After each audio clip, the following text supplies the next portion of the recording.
I believe the greatest disease in our world today is the feeling of being unloved. I spoke those words more than 25 years ago during a moment of deep reflection. I wasn't referring to a physical illness, but to a quiet, creeping sickness of the soul, one I feared would only grow stronger with time. Now, though my time has passed, I still see you. I see the world you've created. My words, once intended as a warning, now seem to echo as a prophecy fulfilled. I once said that the world's biggest disease is people feeling unloved. Today I want to explain the devastating impact I saw coming. This is the story of how a deep, aching sense of isolation has quietly shaped the modern world, long after my public life ended. This isn't a story about a princess, it's about a profound human truth I discovered, a truth that now defines so much of your world. To understand my warning, you first need to know the world as it was when I made it.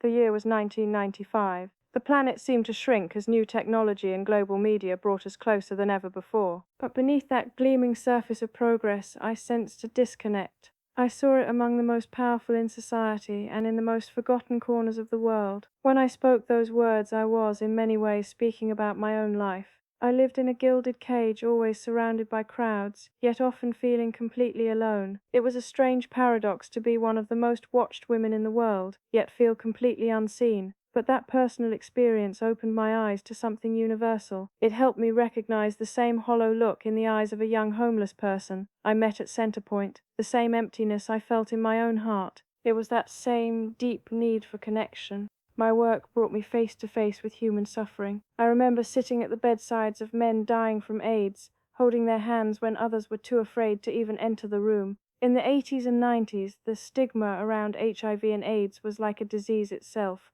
A disease of fear. It left people not just physically ill, but emotionally starved, treated as if they were untouchable. When I held their hands, I wasn't making a political statement. I simply wanted to offer them the only medicine I knew could help with the pain of feeling unloved human touch. A simple and profound acknowledgement that they were there and that they mattered. I witnessed this again in Angola. As I walked through a freshly cleared path in a minefield, the danger of landmines was obvious. But the deeper, unseen wound was the world's indifference toward the people forced to face this threat every day. They felt forgotten. Their suffering had become just a distant headline. They too felt unloved by a world that had moved on. From this strange intersection of personal pain and global observation, my conclusion became clear. The world's institutions were designed to manage economies, wage wars, and pass laws. But who was responsible for caring for the human heart? Who watched over the growing emptiness where love and belonging should have been? I realized that a lack of love isn't just a private sorrow, it's a weakness that affects all of society. It's a crack at the very base of our shared humanity. And I worried about what would happen if that crack continued to spread. I understood, with a certainty that sent a chill through me, that a world where more and more people feel unvalued is a world at risk, a world in danger. Now I look at your world, the one I somehow knew was coming, and I see my fear unfolding on a scale I never could have imagined. The disease has spread and it's gained a powerful new ally, the very technology that promised to bring us together. You're living in an age of paradox. With just a device in your hand, you can reach billions of people. And yet, study after study shows we're lonelier than ever before. The US Surgeon General even calls loneliness an epidemic, with a mortality impact as serious as smoking up to 15 cigarettes a day. Just think about that. Lack of real connection can be as deadly as a poison. This is the great deception of our era. We've mistaken connectivity for true connection. You scroll through endless feeds of curated perfection, comparing your real, unfiltered life to someone else's highlight reel. It's a silent, constant judgment, and for so many, the verdict is not enough. Research shows that many young people are left unsatisfied after comparing their lives to others on social media. A large number of users simply feel inadequate when they see what others post.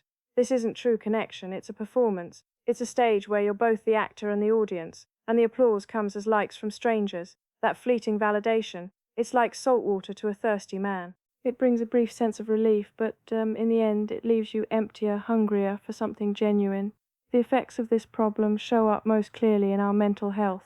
Rates of depression and anxiety have risen, especially among people who use social media heavily. Young people are especially at risk. Many say that social media makes their mental health worse and puts constant pressure on them to look perfect.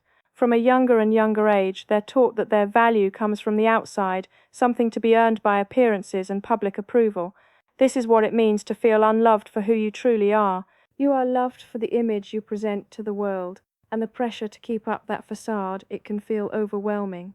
I see you sitting at home, the blue glow of your screen lighting the room. You have the world at your fingertips, but your heart still feels empty. It can feel like you're shouting into a void. That ache inside, the sense of being on the outside, looking in, that's the real struggle. It's the feeling of being unseen, unheard, unvalued. If any of this resonates with you, if you care about real human connection, take a moment to subscribe. Your support helps keep these important conversations going. This disease, the feeling of being unloved, doesn't remain hidden inside a person. Someone who feels isolated, ignored, or devalued carries that pain out into the world. When millions experience the same hurt, it starts to reshape society itself. Empathy curdles, trust corrodes, the fabric of community begins to tear. Just look at public discourse. So often it's defined by rage and division. You see it in politics too, where it's less about shared goals and more about tribal warfare. This is what happens when a society suffers from an empathy deficit.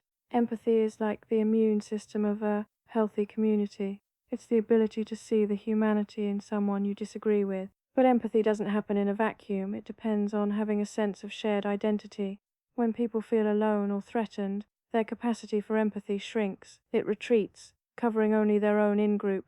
The people who look, think, and vote like they do.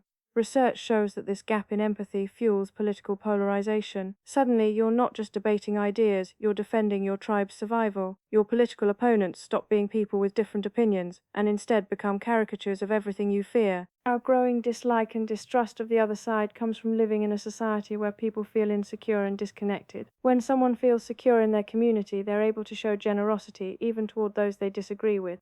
But when a person feels unloved, all they see are enemies. This divide is getting worse, partly because we've lost what sociologists call third places. These are spaces that aren't home or workplaces, like local libraries, parks, coffee shops, pubs, and community centres where real community is built. For decades, these places have quietly disappeared, casualties of economic shifts and a culture that favours productivity over lingering.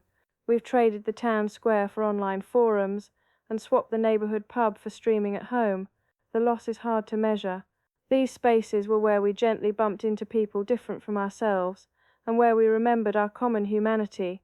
Without these neutral grounds, we retreat deeper into our own bubbles, where our biases go unchallenged, and our empathy for others slowly fades. The community, the foundation of a caring society, is falling apart. What we see instead is a gathering of isolated individuals and divided groups, each suffering from the same core problem. My observation was never meant as a curse. It's a diagnosis, and every diagnosis calls for a treatment. My solution wasn't complicated. It wasn't a sweeping political theory. It was simple, and it's something that every single person has the power to give. That solution is love, not just romantic love, but love put into action, love expressed as radical kindness.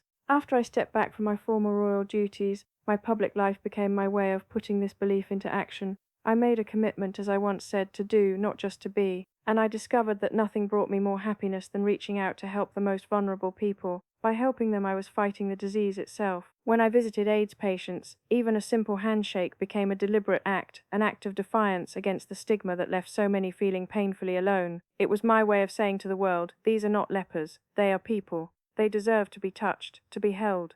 For me, it was an attempt to prove that compassion is stronger than fear. When I visited leprosy hospitals, I did the same thing. I sat with the patients and touched them, hoping to break the old cruel myths that kept them apart from their communities. Every touch was like a prescription, a dose of acceptance.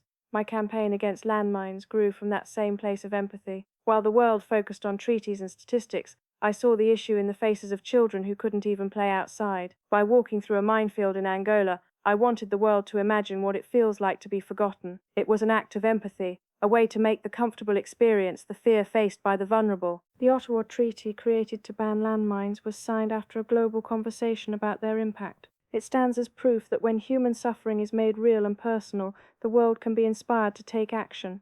This was my deepest belief: everyone deserves to be valued. Everyone has the potential to give something back. Whether I was supporting homeless youth at Centrepoint or sitting with cancer patients, my goal was always the same: to connect. I wanted to break through the walls of isolation that illness or poverty had built around someone and remind them they were not alone, to love them. That is the antidote. It isn't just a feeling, it's an active, daily choice. The world has changed in ways few could have ever imagined. Your technology, your politics, your way of life, they're all different now. but the human heart remains the same. It still needs what it always has to love and to be loved. The disease I spoke of hasn't been cured. It still thrives, glowing from your screens, echoing through your politics, and growing in the silence as communities fade away. But the antidote is unchanged. It's as simple and as powerful as it was when I first held the hand of a dying man and saw not a disease but a soul in need of peace. The cure is in your hands. It lives in the small, everyday acts of compassion. It's in those moments when you look up from your phone and truly see the person in front of you. It's found in reaching out to a neighbor, in listening to a different point of view with an open heart, and in volunteering within your community. It lives in the brave and radical choice to lead with your heart. My life became my message, and that message is simple. Love is the most powerful force for change. It's the only thing that can heal the pain of feeling unloved. You have the power to be healers. You have the power to be the antidote. The only question is, what will you choose to do with it? How do you see this disease showing up in the world today? And even more importantly, what small act of love could you commit to this week to help fight it? Share your thoughts in the comments below. Remember, the conversation itself is a form of connection, a step toward the cure.